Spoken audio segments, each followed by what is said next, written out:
Tomorrow's march in London is a reminder of what we're up against in the battle of our values. The organisers, including convicted thugs and racists, are peddling hatred and division, plain and simple. Their goal is to convince people that Britain's problems are caused by those living alongside them. But that is not the Britain that I know. This is a country built on decency, fairness and respect. A country that is at its best when people from different backgrounds come together in common purpose. This is our country. So my government will not stand in the way of peaceful protest, but we will act decisively against hatred. We will use the full force of the law when that hatred manifests as violence. And we will ban those coming into the UK who seek to stir it up, as we have done already. Because this country belongs to all of us. And I will not tolerate anyone who seeks to stand in the way of that. Well, we were talking about Britain, but Keir Starmer, the Prime Minister there, is in a lot of trouble. I know you were asked about this. Well, he's in trouble for two reasons: energy and immigration. He's very bad on energy. He should open up the North Sea. He's got a gold mine, and he should open up oil in the North Sea, and he doesn't. They have a tremendous value.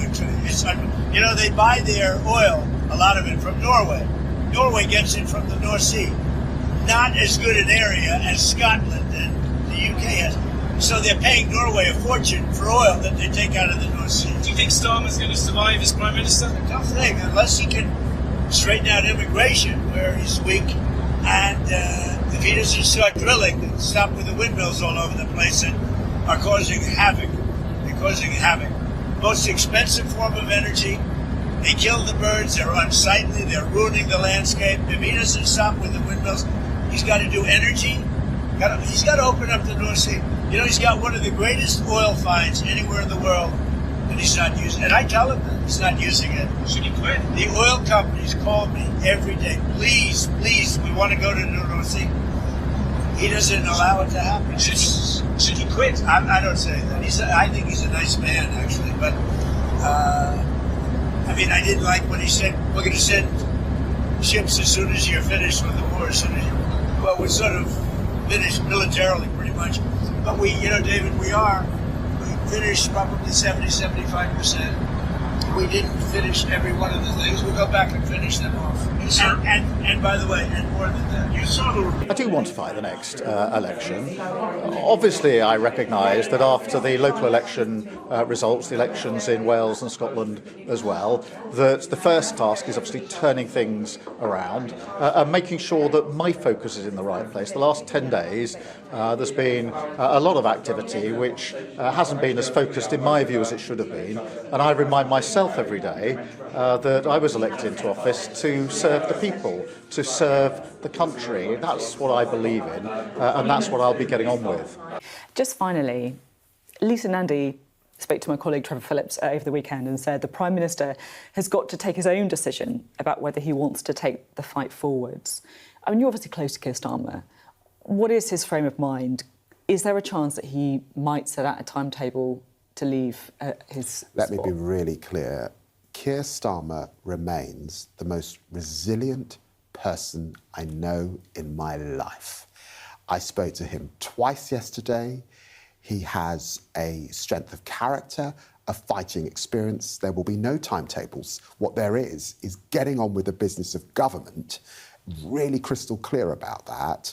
At the moment, there is no contest. What there is his determination to deliver for the people, British people, accelerate the pace over the coming months, much to do. So just to be crystal clear, no timetable for departure set out by Keir Starmer? There will be no Not timetable happening. for departure. OK, No. that's very clear. Thank you very much indeed, Thank David you. Lammy, speaking to us there. If someone else gets 81 MP backers and challenges for the leadership, will you fight them? Well, we're not at that position, Chris, but I've said I don't know how many times that I'm not going to walk away. I feel very strongly that I must serve the people who voted me into office. Do I recognise that we've got to turn things around after those election results? Yes, of course I do. And obviously a lot of people in the Labour Party have been talking about what has to happen next. I recognise that. I don't know if this is important to some people, but I want everyone to know what free speech really is. You know, there's so much now that people think that free speech is you're free to say what you want as long as it doesn't offend anyone. Well, that's ridiculous, because everything you say will offend someone. So it's a nonsense. You can't have that. So I'd want true freedom of speech. I think, this country, I want it to be a truly secular country. Because I think so. Freedom to religion and freedom from religion. And secular doesn't mean you can't, you know, have your own religion. You can. In fact, it protects all religions equally. Summing up, secularism is a separation of church and state. That's all. So, in a nutshell, you'd say that secularism says keep your religion in your heart and your home, not in schools and government. Keep government fair. And I suppose freedom of speech would mean, obviously, there should be no such thing as blasphemy. So that's two, isn't it? Free speech, secularism. And basically it says, okay, someone says to you, my God says I can't do this. And we go, fine, don't do it. But when they say, oh, my God says you can't do this, we go, nah, fuck you. That's all it is, really. Free speech, secularism. Oh, all animal cruelty is a crime. You can't hurt an animal for any fucking reason. There's no loopholes. There's no, oh, I didn't know it had feelings, or I didn't. Yeah. There you go. It's a good 3. I mean, I could have chosen a completely different 3, and it, 3, and it would be. That's so hard. That's why, because you can't implement a new rule. It's not that easy. There's 1,000 loopholes. That's why it takes so long. That's why law books are 1 million pages long, because it takes a long time to get there. Imagine if the law was just a pamphlet, just like the 10 Commandments. You can't do this, this, this. You can do this, this. That'd be easy, wouldn't it? But it is really important, I think, for me at least, to remind myself, why am I in politics? I came in to serve my country. That's how we won the election. And every day I remind myself, that's people are struggling with the cost of living.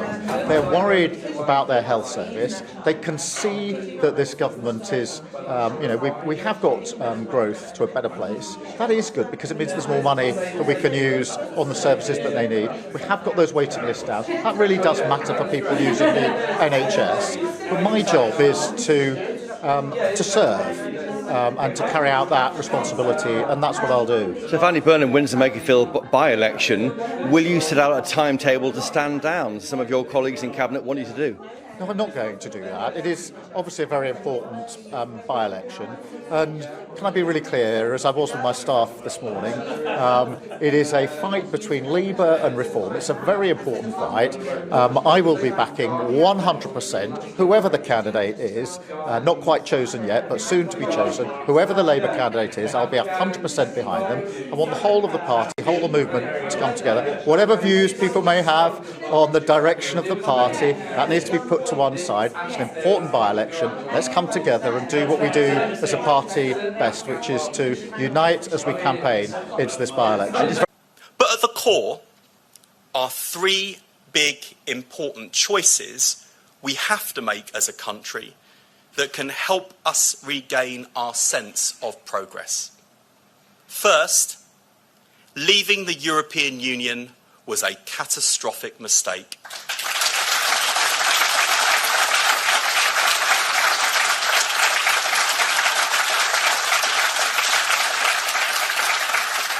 The Vote Leave campaign deluded itself into thinking that the UK could forge a global free trade nirvana, as though we still had the East India Company at our disposal. Very finally, on Brexit, chatter over the weekend from two of your colleagues, one out of Cabinet, Wes Streeting, Andy Burnham. They say we should be rejoining the European Union at some point. What's your view on that? And does that undermine your efforts to get a better deal within your red lines? Well, the way I see it is this.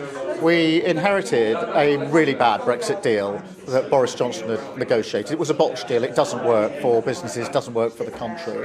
What I've done in 2 years is to completely reset our relations with our EU partners, to already have improved on that deal, which is what I did last year. This year we have another summit with the EU where we're going to take a really important leap forward in terms of the relationship, bring us closer to Europe. It's really good for businesses, really good for some of the businesses in this room, really good for the country. So that's what I intend to do, not get lost in a debate about what may happen years down the line. I'm grounded in the job that I'm doing, which is to make sure we are closer to the EU and doing the hard yards of making sure that we establish a relationship to make that work, get that relationship with the EU into a better place. And again, reminding myself, why would we want to do that? For businesses, for the country, for the economy, because it's the best thing, it's in our national interest. So that's where my focus is.